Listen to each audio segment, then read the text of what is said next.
Bienvenidas y bienvenidos a las radiografías por Radio Fantasma, este espacio donde analizamos grandes personajes de la cultura del entretenimiento, ya sea de series, películas, novelas gráficas. Y a propósito del estreno de la nueva película de la saga Alien Romulus, hoy hablaremos de un personaje clave del cine de finales de los 70s. Me refiero, por supuesto, a la teniente Ellen Ripley, inesperada protagonista de la película de Ridley Scott Alien, el octavo pasajero, e interpretada de forma inmejorable por la entonces desconocida Sigourney Weaver, que para ese momento solo había tenido un papel muy menor en Annie Hall de Woody Allen. Si no me equivoco, también una aparición en el olvidado drama del director israelí Dan Cohen, Madman. La radiografía de Ellen Ripley se puede abordar de muchas maneras. Es un personaje disruptivo en más de una forma. Hay quien asegura que Ripley es una deconstrucción de los personajes femeninos de Hollywood de la época. Yo la verdad no iría tan lejos desde el punto de partida de que Ripley a final del día es un personaje escrito por un hombre y de hecho, si las leyendas son ciertas, un personaje que el guionista Dan O'Bannon escribió originalmente para un protagonista masculino. De ahí que para mí el término disrupción del personaje femenino me parecería bastante arriesgado, y por esta razón a mí me gustaría entrarle a Ripley desde otra perspectiva, y es que creo fervientemente que la teniente es la máxima ruptura que existe con el estereotipo del personaje protagónico en una película de terror. Y antes de decirles el porqué, sí me gustaría hacer el pequeño disclaimer de que Alien, a pesar de que existen muchos y muy buenos argumentos para meterla en la bolsa de la ciencia ficción o incluso de la aventura espacial, para mí es una película pura y dura de terror, con todas las claves y todos los estereotipos del género, y por ello es que me atrevo a meter a Ripley en este saco. No sé si están de acuerdo conmigo, si sí o si no, pónganlo por favor en los comentarios. Recuerden que estas radiografías se alimentan de sus valiosas opiniones. Y ahora sí, vamos a nuestro tema. ¿Por qué Ripley es la ruptura con el personaje arquetípico del protagonista de terror? Para argumentar esta radiografía, a mí me gustaría dividir este punto en tres partes. Primer punto, Ripley es un personaje que toma buenas decisiones. Es una constante en el cine de terror que la historia avance por las malas, incluso a veces ridículas decisiones que toman los personajes, y el clarísimo ejemplo de esto son los slashers. La narrativa de los slashers avanza por lo regular por el impulso de los personajes de hacer algo que los ponga en situaciones vulnerables o desventajosas. Es más, yo les pregunto, ¿cuántas veces mientras hemos visto una de estas películas no hemos gritado a la pantalla: no lo hagas, no vayas, no bajes esas escaleras, no salgas de la casa? Incluso en los ejemplos más sofisticados, como podría ser The Witch de Robert Eggers, Midsommar de Ari Aster, Rosemary Baby de Polanski o El Resplandor de Kubrick, los arcos narrativos de los personajes están condicionados a las malas decisiones propias, a este espíritu intrínseco de ponerse en peligro constante a pesar de todas las alarmas. En Ripley esto no sucede, ya que un rasgo esencial de su personalidad es su alta capacidad de raciocinio. Esta tan humana necesidad que tenemos de protegernos y no arriesgarnos a lo tonto. Y un ejemplo clarísimo dentro de la historia es que Ripley, si ustedes lo recuerdan, es el único miembro de la tripulación en rechazar categóricamente el reingreso de Thomas Kane a la nave después de que Kane saliera una expedición y fuera invadido por la forma parasital del xenomorfo. De forma fría y cerebral, la teniente se rehúsa a dejar entrar a Kane por cuestiones básicas de manual de seguridad de la misión.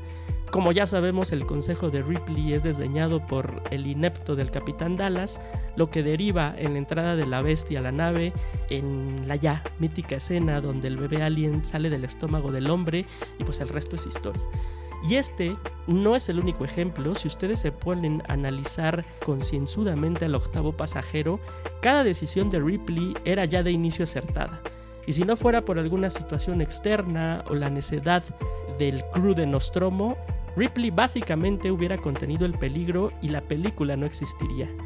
En una gran cantidad de películas de terror, la historia se mueve por las malas decisiones de sus protagonistas. En Alien avanza a pesar de las buenas decisiones de Ripley. Segundo punto, Ripley es un personaje sin apegos.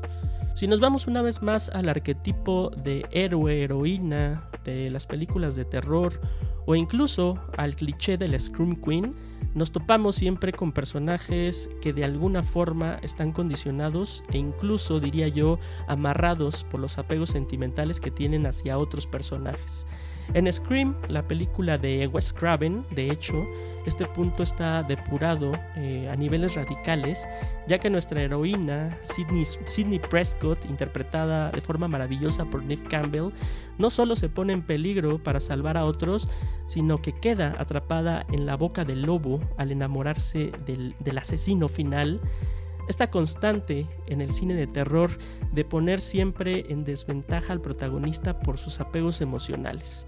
Siempre es el asesino psicótico versus la heroína o héroe que además de salvar su pellejo, tiene que pensar en los demás. Esta falta de apegos, de intereses románticos e incluso de amistades, si ustedes recuerdan, Ripley es un personaje que el resto de la tripulación encuentra muy antipático. Esta razón es quizá el rasgo más fascinante que encuentro en la teniente, y no solo de su personalidad como tal, sino también en la relación que tiene con su contraparte, es decir, el xenomorfo. Y es que al no existir apegos sentimentales de protagónico a antagónico, Scott los lleva a una relación muy primitiva de cazador-presa. El xenomorfo solo quiere matar, Ripley solo quiere sobrevivir, y hay en esta dinámica increíblemente primaria una atmósfera muy ansiosa y muy terrorífica en Alien el octavo pasajero. De hecho, para que su secuela Aliens funcionara como película de género de acción, James Cameron tuvo que inventarse e imponer un apego sentimental para Ripley, que en este caso fue la pequeña Newt, la cual adopta metafórica, espiritual y filosóficamente. A mí me gusta mucho Aliens de Cameron, pero en ella el director acerca a Ripley al status quo, y esta es la diferencia entre un personaje convencional y un personaje increíblemente disruptivo como fue la Ripley del octavo pasajero. Tercer punto, Ripley es un personaje al que no quiere salvar. La personalidad cliché de la heroína de película de terror es una personalidad casi siempre vulnerable y querible. Esta similitud tan arraigada que existe entre la Scream Queen y la princesa de Disney, una mujer que no solo deseamos salvar, sino que también debemos salvar porque por sí sola ella no tiene las armas para hacerlo. Y aunque son cada vez más comunes, afortunadamente, las heroínas de película de terror que construyen sola su camino a la salvación, creo yo que fue Ellen Ripley la que sentó las bases para esta evolución de la Scream Queen, y para lograrlo, Scott y O'Bannon despojaron a Ripley de cualquier rasgo de empatía, vulnerabilidad o victimización. Como lo dije anteriormente, Ripley no es un personaje al que las personas que la rodea quieran, de hecho todo lo contrario. Y esta antipatía no solo se queda en la película, para la audiencia, y no sé si a ustedes les pasa, es complicado incluso conectar con Ripley de inmediato. Es como si Scott le advirtiera a su heroína que no va a tener ayuda de nadie para enfrentar a su temible cazador, y esto no solo hace de Ripley un personaje feminista, sino también un personaje digno de película de Werner Herzog, una persona que está sola, literal y metafóricamente en contra del universo. Me gustaría cerrar esta radiografía con el impacto que ha tenido Ellen Ripley en la construcción de otros grandes personajes de la cultura del entretenimiento, algunos explícitos, otros que quizá me estoy inventando en mi cabeza. Ustedes ya en los comments me lo dirán. El más cercano, creo yo, es la influencia que tuvo James Cameron de Ripley para diseñar el personaje de Sarah Connor para Terminator 2. Esta combinación de una mujer donde los traumas, el heroísmo y el peso de la maternidad son esenciales para crear su personalidad. En este idéntico sentido también nos encontramos con Beatrix Kiddo, la famosa novia y heroína de Quentin Tarantino para su epopeya en 2 volúmenes Kill Bill. Nora Pierce, personaje interpretado por Kristen Stewart en la película de aventuras Underwater sobre una excursión a la fosa Mariana. Este personaje bebe muchísimo de Ellen Ripley. Para la construcción de Lara Croft en la adaptación cinematográfica del famoso videojuego Tomb Raider, tanto los creadores, como Angelina Jolie tuvieron siempre en mente a Ripley para dibujar su personalidad. Buffy, la cazavampiros, un personaje femenino increíblemente revolucionaria para las series de televisión de aquella época, también tiene los rasgos heroicos disruptivos de la teniente. Incluso, y dicho por el mismísimo Akira Toriyama, creador de Dragon Ball, Bulma es un personaje creado para hacer un homenaje a la única sobreviviente de la nave Nostromo y la verdadera octava pasajera. Muchas gracias por haber escuchado esta radiografía, espero les haya gustado y si así fue, no olviden darle like, suscribirse al canal y sobre todo aportar al contenido con sus valiosas opiniones y comentarios. También me gustaría invitarlos a que escuchen el podcast musical de Radio Fantasma, donde su servidor y otros conductores programamos grandes canciones acompañado siempre por narrativas donde hablamos de cine, historia de la música, literatura, vida en general. Pueden escuchar este podcast en la plataforma de radio online Mixler. Les dejo el link en la descripción.